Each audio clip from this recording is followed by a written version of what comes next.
Hello everybody, it's Kyra from BodyCandy. On today's episode of the tea, we'll be talking about the cheese cutter effect. So you might be wondering how this relates to piercings. Have you ever seen a kitchen utensil? It is a strand of wire held between two spokes in a V shape, normally attached to a short handle. This is normally known as a cheese cutter. So this relates to piercings because cheese cut works because it's a thin wire that slices through soft cheese. Another soft thing that cuts really easily is human skin. So for example, most nostril piercings, they're performed using a 16 or 18 gauge jewellery. The larger gauge allows for more stability while the piercing is healing. Many people choose to downsize the jewellery after it's healed to maybe an 18 or 20 gauge jewellery.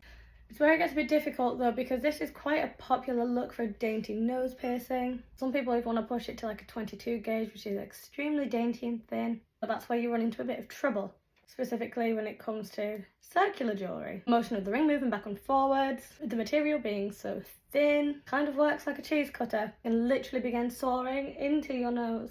Also, the smaller the diameter of the ring, the more snug it fits, more pressure is placed on the tissue, therefore worsening this issue. How do you know if the jewellery that you're using is doing this? Have a little look at your nose piercing, and if it's seeming more like a slit than a hole, I hate to break it to you, that might be what's happening.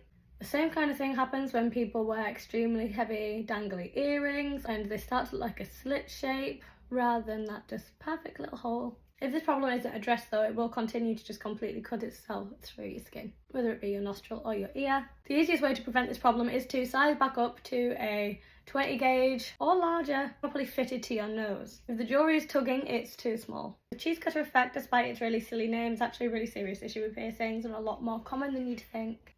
I myself didn't really know about this until recently, but I'd already changed my nose hoop back to a thicker gauge. This can happen with any piercing too, not just the nose and ears like I mentioned. The best way to play it safe is to make it 20 your magic number when it comes to gauge size. Make sure your jewellery is no thinner than 0.8mm.